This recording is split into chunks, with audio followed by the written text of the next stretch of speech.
Volume से ज्यादा volume की तरफ जा रही है। अगर मैं इसकी बात करूं, यहाँ से मुझे वर्क मिल रहा समझो 20 जूल, और वो निगेटिव क्यों होगा, क्योंकि ये साइकिल ज्यादा वॉल्यूम से कम वॉल्यूम की तरफ जा रही है, ऐसा बोल रहा समझो। दोनों को एडअप करूं इसका वर्क निकालने के लिए, तो हमारे पास कितना आएगा, +30 जूल, +50 में से -20 कितना मिलेगा, +32। तो ओवरऑल वर्क क्या मिल रहा है, पॉजिटिव मिल रहा है। तो ये +50 कहां से आया, तो समझो बोला मैंने, ठीक है ना, समझ में आ गया, क्लियर है।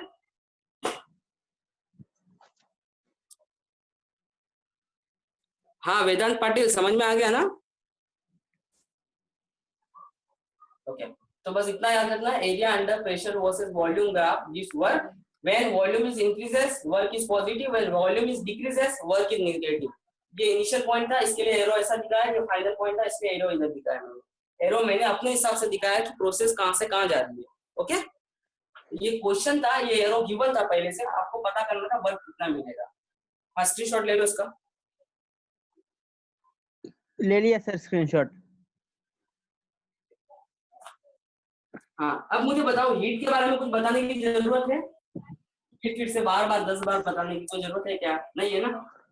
नहीं सर, गर्मी, हाँ नहीं है, नहीं है। चलो अब बस डायरेक्ट हम लोग मैथ पे बात करेंगे, हीट क्या होता है, व्हाट इज हीट, आपको पता है हीट क्या ट्रेवल करता है आपको क्लियर। अब डायरेक्ट बात करेंगे, किसका आवाज आ रहा है, साइन ऑफ हीट।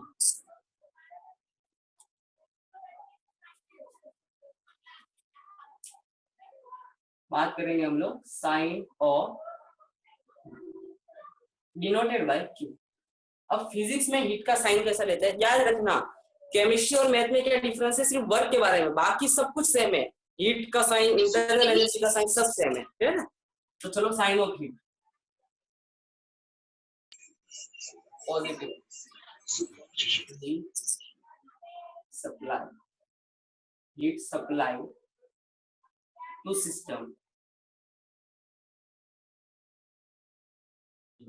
क्या बोल रहा हूँ, सिस्टम को हीट सप्लाई कर रहे हो तो उसको कैसा लेना है, पॉजिटिव साइन के द्वारा लेना है। और heat supply to the system taken as a positive, और हीट रिमूव फ्रॉम सिस्टम, अगर सिस्टम से हीट निकाल रहे हो तो उसको क्या लेना है, नेगेटिव। बात समझ में आ रही है, फिर से सुनना, heat supply to the system taken as positive and heat remove from the system taken as a negative। Clear है, इस पे क्वेश्चन पूछने वाला हूँ लास्ट के 10 मिनट पे। Heat supply to the system taken as positive, heat remove from the substance taken as a negative. Let's move forward. अगर ये कोई सिस्टम है हमारे पास और एक सिस्टम हमारे पास है, अगर मैं सिस्टम को 20 जूल हीट दे रहा हूँ तो इसको मैं कैसे लिखूंगा, क्वेश्चन के फॉर्म में, सॉरी हीट के फॉर्म में, Q is equal to +20 joule. अब यहाँ पे एरो, ये जो एरो बताया था ये बता रहा था कि मैं सिस्टम को हीट दे रहा हूँ, इस 20 के आगे मेरे को प्लस लगाने की जरूरत नहीं है, क्योंकि हम अंधे नहीं, हमें बस इतना पता कि हीट दे रहा है कि नहीं पता करना। तो यहाँ से एरो के द्वारा पता चल रहा है और यहाँ पे साइन के द्वारा पता चल रहा है। अगर मैंने +20 जूल लिखा है तो कैसे पढ़ोगे, +20 joule is heat supply to the system. अब देखो यहाँ पे हम क्या कर रहे हैं, 20 जूल हीट को सिस्टम से बाहर निकाल रहे, तो कौन बता रहा है, ये एरो। अगर समझो इस डायग्राम बनाया नहीं और कुछ भी नहीं दिया और आपको ऐसा दिया Q is equal to -20 joule, तो आप किस तरीके से पढ़ोगे, -20 joule is heat removed from the system. समझ में आ गया, यहाँ पे साइन क्या दर्शा रहा है कि हीट को दिया जा रहा है या निकाला जा रहा है। क्लियर है, साइन का हीट के बारे में पता चल गया आपको। नाउ अब हीट का फॉर्मूला क्या होगा, तो मुझे यहाँ पे आपसे एक चीज एक्सपेक्टेशन है कि आपको मोलार हीट कैपेसिटी का फॉर्मूला पता होना चाहिए। What is the formula of molar heat capacity, we know that formula of molar heat capacity is C is equal to Q upon N upon delta T। याद है क्या सभी को, क्या फॉर्मूला है, C इज इक्वल टू, क्या होती है molar heat capacity, heat required to raise the temperature of by 1 degree Celsius of 1 mole of substance। Heat required to raise the temperature of 1 mole of substance by 1 degree Celsius is called molar heat capacity। ये तो पता होना चाहिए आपको। फिर अभी यहाँ से हमें हीट तो पता करना, ये हीट का फॉर्मूला है, ये तो एक अंडरस्टैंडिंग हो गया तो क्या फॉर्मूला मिलेगा, heat is equal to, so this is a, इसको बोलते हैं हम लोग स्पेसिफिक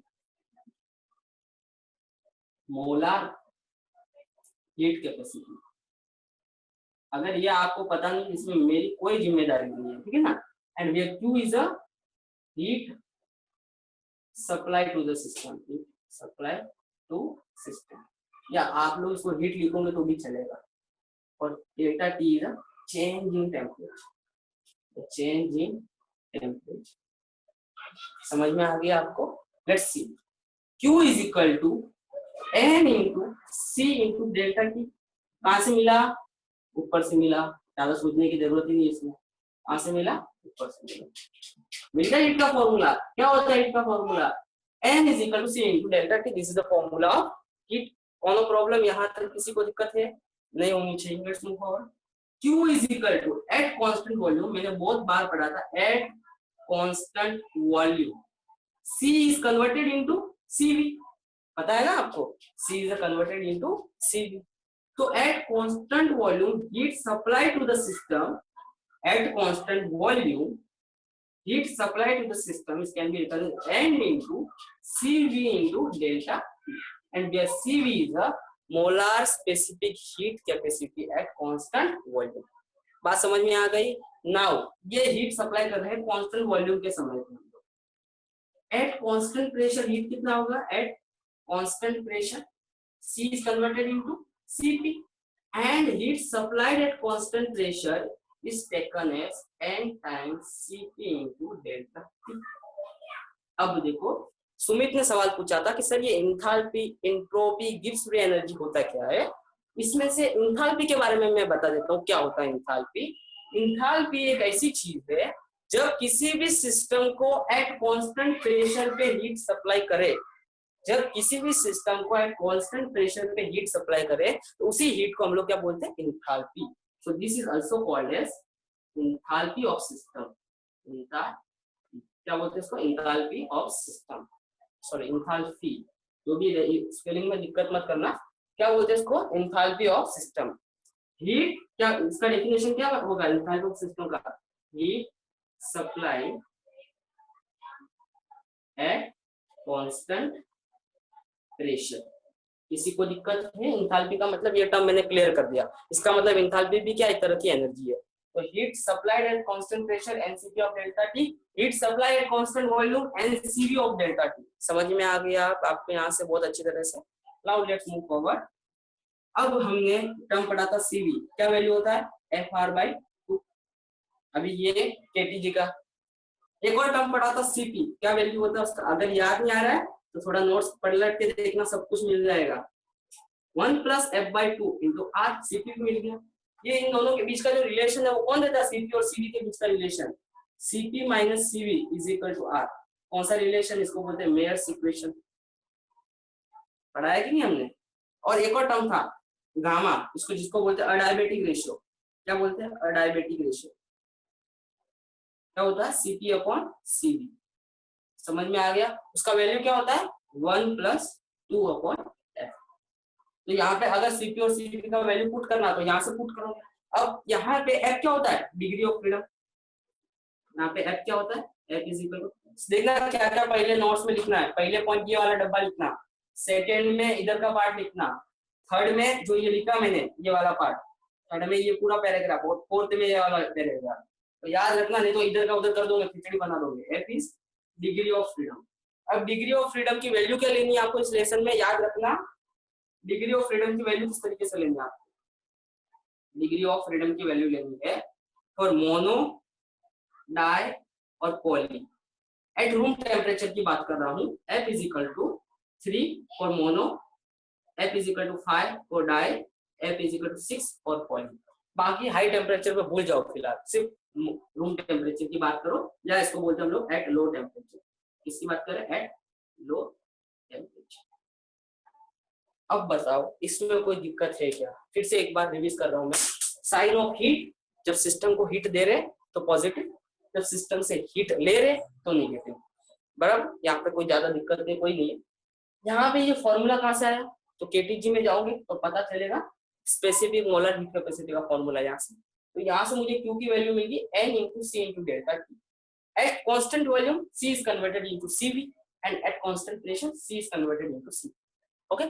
जब कांस्टेंट प्रेशर पे किसी सिस्टम को हीट प्रोवाइड करते हैं उसी को बोलते हैं enthalpy of that system. Is it clear? Now move toward what is the formula of CV? FR by 2. And what is formula of CP? 1 plus FR by 2. What is F? Degree of freedom. जिस direction में molecule easily move कर सकता है. Now CP minus CV is equal to R. This is a Mayer equation. तो बोल रहा था sir KTG को रिवाइज करो, तो पूरा KTG लेसन इस थर्मोडायनामिक में घुसा पड़ा थोड़ा थोड़ा. वो तो छिट्टे मारे तेल के, वैसे तेल के छिट्टे मारे हुए थर्मोडायनामिक में KTG के. तो ये समझने आपको यहाँ पे हर चीज आएगा, टेंशन मतलब पूरा KTG रिवाइज होगा. बाद में F का वैल्यू 3 होता है मोनोएटॉमिक के लिए, एट रूम टेम्परेचर की बात कर रहा हूँ. डायएटॉमिक के लिए 5 और पॉलीएटॉमिक के लिए 6. अब यहाँ तक किसी को डाउट हो पूछो. डाउट है तो हैंड रेज करो, मैं अनम्यूट करूंगा. Internal energy, what is the internal energy? Internal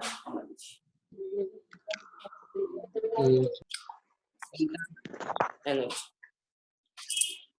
क्या होती है इंटरनल एनर्जी? तो इसको अगर मैं अपने भाषा में लिखूं, energy associated with random motion of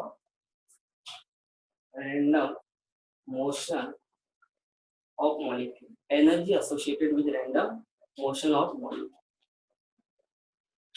आपको पता आप 12th में आ गए हो, और मैं सीरियसली बता रहा हूँ आपको, जो मैं काम करवा रहा हूँ या जो भी आपको फॉर्मूले वगैरह लिख के दे रहा हूँ, कुछ फॉर्मूले तो आपको बुक में नहीं मिलेंगे, टेक्स्ट बुक में बाय चांस.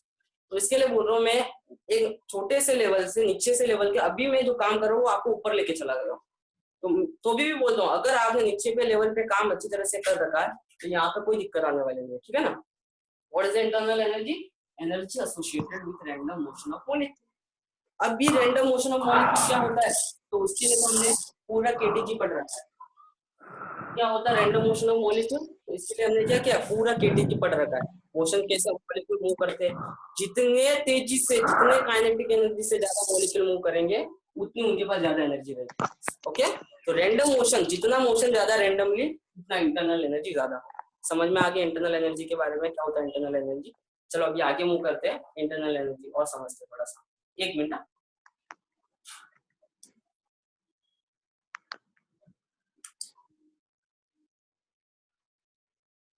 ओके, अब यहाँ पे इंटरनल एनर्जी को मैं बारीकी से समझाता हूँ क्या होगा. चलो, कंटेनर है हमारे पास, दिस इज योर कंटेनर. लिखना है सबको. आपके पास कंटेनर है, कंटेनर के अंदर मॉलिक्यूल जो रैंडमली मूव कर रहे हैं से इधर से उधर से. सुमित जी, किसका आवाज आ रहा है उसको म्यूट कर लो या निकाल दो. जिसका आवाज आ रहा है इसको निकाल डालो या म्यूट कर लो. ये कंटेनर है, इसके अंदर गैस मॉलिक्यूल है, रैंडमली मूव कर रहे हैं. अब मैं बोल रहा हूँ ये कंटेनर भी v वेलोसिटी से मूव कर रहा है. कंटेनर खुद भी मूव कर रहा है, अंदर मॉलिक्यूल भी मूव कर रहा है. इस कंटेनर को मैंने ग्राउंड लेवल से h हाइट के ऊपर रखा हुआ है. कितना हाइट के ऊपर रखा हुआ? h. तो आपको अभी 3 चीज पता होनी चाहिए. इस कंटेनर के पास टोटल एनर्जी क्या होगी? इस कंटेनर के पास टोटल एनर्जी, अगर मैं इस कंटेनर की लिखना चाहूँ, इस कंटेनर के पास कितनी एनर्जी है? आपको पता है कि किसी भी बॉडी को ग्राउंड लेवल से कुछ हाइट पे रखे तो उसके पास एक एनर्जी होती है, उसको बोलते हैं पोटेंशियल एनर्जी. पता है आपको? फिर से सुनना, अगर मैंने इस बॉडी को ग्राउंड लेवल से h हाइट पे रखा है इसको, तो इसके बाद एक पोटेंशियल एनर्जी होती है, वो होती है mgh के बराबर. इसके बराबर? mgh के बराबर. When body is situated at particular height, it has energy which is equals to mgh, and this energy is called potential energy. Height के वजह से एनर्जी आ रही. अब देखो इस कंटेनर के पास कौन कौन सी एनर्जी है. Total energy of this container which is equals to, container is moving with speed v, so it has a kinetic energy which can be written as k ही लिखते हैं हम लोग. दूसरा, एक कंटेनर पर्टिकुलर हाइट के ऊपर है, इसका मतलब इसके पास कौन सी एनर्जी है? Potential energy. और इस कंटेनर तो मूव कर रहा है, पर कंटेनर के अंदर भी मॉलिक्यूल मूव कर रहे हैं, तो अंदर की जो एनर्जी, अंदरूनी जो शक्ति है, उसको हम लोग बोलेंगे, कौन सी एनर्जी बोलेंगे उसको? Internal energy. इंटरनल. बस सिस्टम के इंटरनल एनर्जी को ही हम लोग यहाँ पे पढ़े, इसी को ही समझना है. बात समझ में आ गई? Now total energy of system is equal to kinetic energy कितनी हो जाएगी? Half mv square. Half mv का स्क्वायर। पोटेंशियल एनर्जी कितनी, चलो इतना ये छोड़ो, ये समझ में आ गया इंटरनल एनर्जी क्या होती है। तो सिस्टम के अंदर अगर अब मैं बोलूं when speed of container is 0 and h, जो कंटेनर h हाइट पे लाई कर रहा है वो हाइट 0 हो जाए, तो टोटल एनर्जी किसके बराबर हो जाएगी सिस्टम की, इंटरनल एनर्जी के बराबर। किसके बराबर हो जाएगी, इंटरनल एनर्जी के बराबर। और वो किसके वजह से आ रही है, ड्यू टू, इसके वजह से आ रही है। अगर मैं बोल रहा हूं when speed of container is 0 and height of the container is 0, जहां पे रखा है ग्राउंड लेवल पे रखा हमने, तो due to random motion of molecule, motion of molecule. समझ में आ गया इंटरनल एनर्जी का कंसेप्ट, समझ में आ गया क्या होता है, due to the random motion of molecule. जब स्पीड 0 हो जाए तो total energy is equal to internal energy. समझ में आ गया। अब इंटरनल एनर्जी का ये तो एक जनरलाइज मैकेनिक्स समझा दिया मैंने। अब हम लोग एज अ फिजिक्स जो थर्मोडायनामिक पढ़ रहे हैं उसके हिसाब से इंटरनल एनर्जी के फॉर्मूले को रिवील करते हैं हम लोग, ठीक है ना। तो स्क्रीनशॉट ले लो उसका। सुमित, हाँ सर ले रहा हूँ।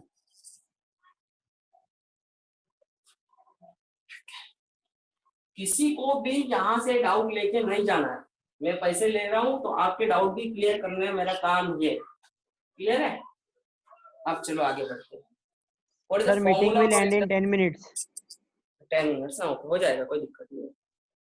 So formula for internal energy from KTG, हम लोग इंटरनल एनर्जी के फॉर्मूले को रिवील करते हैं। क्या होता है इंटरनल एनर्जी का फॉर्मूला, समझ में आ गया। What is the internal energy, change in internal. याद रखना इंटरनल एनर्जी का मतलब होता है, यहाँ पे हम लोग बात करेंगे चेंज इन इंटरनल एनर्जी, ठीक है।